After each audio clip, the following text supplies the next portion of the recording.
Greetings from the Thai-Burmese border. Every little bit helps. The $10 add up, and we can get some more kids taken care of. We paid off all the debts, and the daughter has been returned. I need chickens, goats, dresses for the women. If we can help these kids at this stage, it prevents a lot of other really horrific things that could come later on.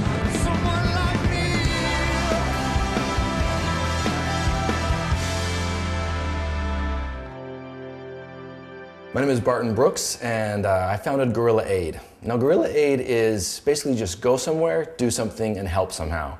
Whether you've got $5 or 500, you can literally make a difference anywhere in the world. It's as simple as that. I don't know what we're doing here, but we're gonna do something with shovels, wheelbarrows, and digging.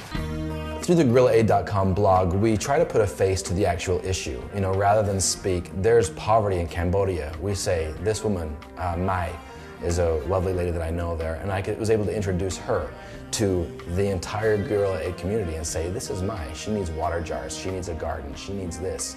And so people around can actually see her and see what she needs, and then also watch her situation change overnight because what they did. You basically changed her life this year.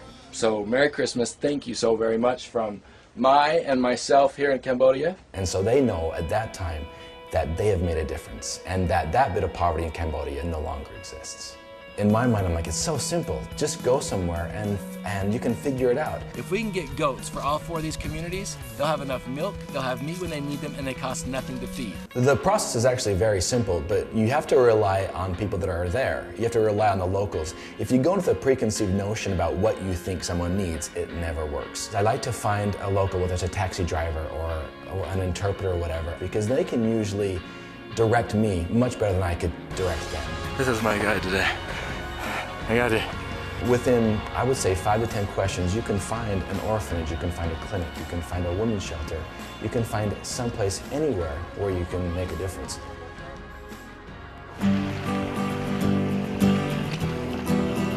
I'm at this children's home right now. We are doing all sorts of fun things today. And these are everybody.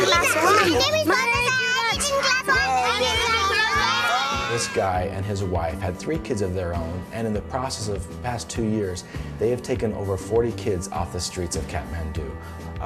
Street children, one with Down syndrome that had nothing. I was with a group of travelers that I had met at a youth hostel. It's always fun to have other volunteers with me other than just being solo. So we spent an entire week playing with the kids, sussing out every need that we could meet. Their water supply, you got 40 people with, this is the tank to wash with. That's dishes, hands, everything. This tank arrived today. 2,000 liters of fresh water. We'll be able to shower, whatever. Okay. This is Barrage. So let's get Barrage up here. Okay. So, good toy, and this will also give fresh water to this entire house. This is what 2,000 liters of clean water looks like for these guys.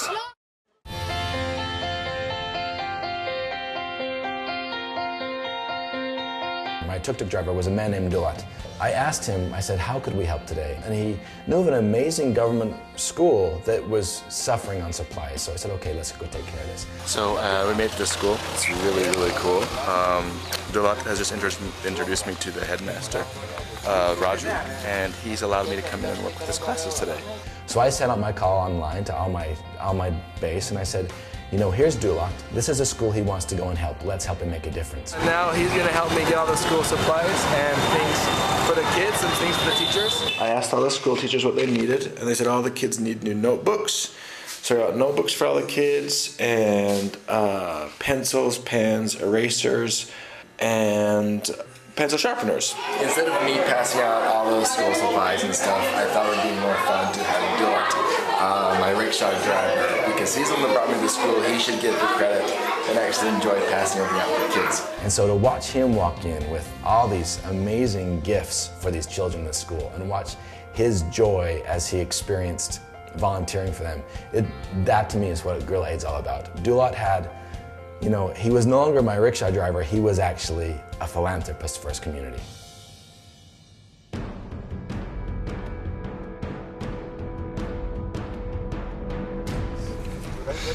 These are the kind of days that put butterflies in my stomach. Not just because I'm hiking some hill that I'm obviously out of shape for, but because I'm going to meet a culture and a group of people I've never met before. The Batwa, they live at the top of these hills. Now the Batwa are a group of people in southern Uganda that were actually driven out of the forests about 20 years ago based on Ugandan conservation law. See that road down there? That's the boundary. If a Batwa crosses that road to get back into their ancestral lands, they are arrested. Even to go collect firewood, honey, they used to just be basically hunters and gatherers collecting natural honey and small game. So they're basically stuck here in the tops of these hills, can't go into town because they can't own land, can't go back to their ancestral forests because the government won't let them, and they are shunned from the locals just because they're small. The average height is around 4 feet tall, maybe a little bit smaller.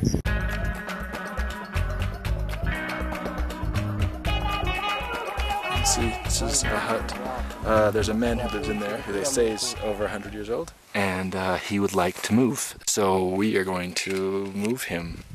Right? We can move him? Yeah, for sure. Okay, so we just need to build him a house? Yeah, build him a house, move him. Yeah, I'm speechless. Alright, looks like we're gonna move a man.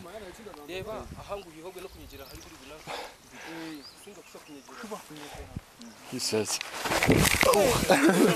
Oh! Sorry. That's what I found, yeah. Sorry. No, it's okay.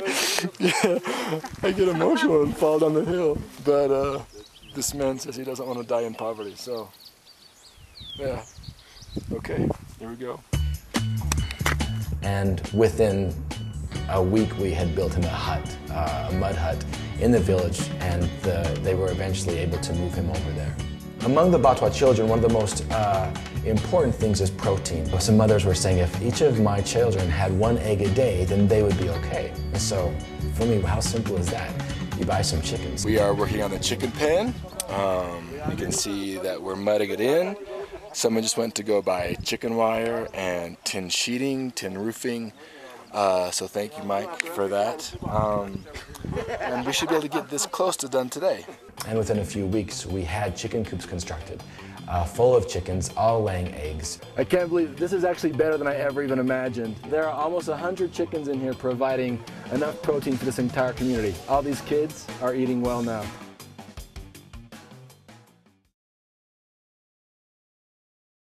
It was an amazingly beautiful day, and I got on my motorcycle to head home and I'm having just a nice reflective time. I came around a blind corner where I was met head-on by a Land Rover.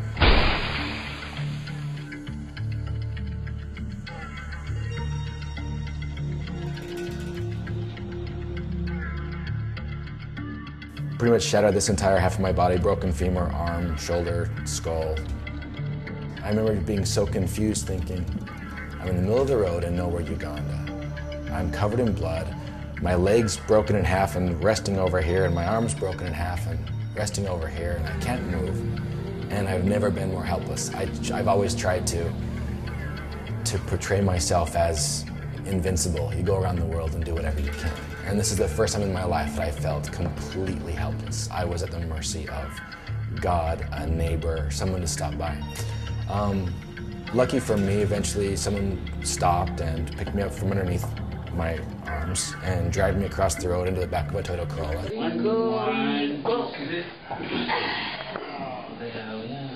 Spent 3 or 4 months in the hospitals in Uganda, then eventually flown back to New York, and am now finishing up the rehab. I was able to be flown out, whereas a lot of these people die every day of these kind of accidents.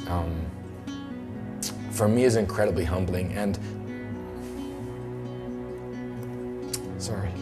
And for me, it made me realize how lucky I am if I am this fortunate and get taken care of so well in my greatest hour of need, then how much more responsibility do I have to step forward and these people that are suffering every day and make their lives a little bit better. They saved me in their community. I gotta go back and help them in their own.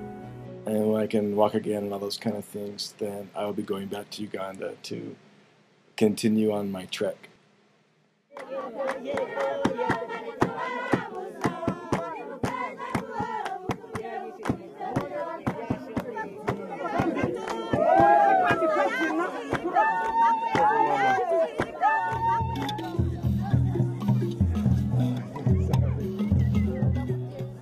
I just wanted to say that when I was here nearly a year ago,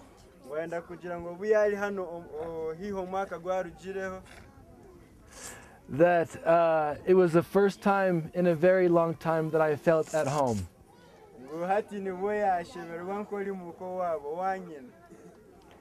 And the entire time I've been in the hospitals or working with doctors,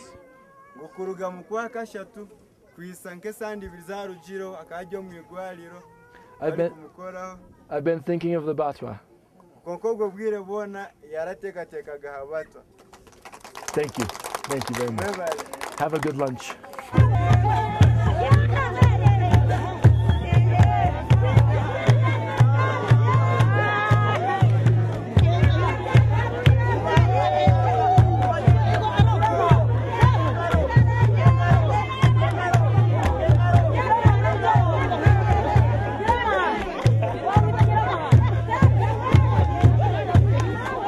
To go in and say, hey, I'm okay, and have them to look at me and say, hey, look, we're okay, thank you. It was one of those times in your life when you realize that despite tragedies or despite pain or whatever else, that if you can actually make a difference and connect with someone somewhere in the world and help them, they will always in turn help you in some way.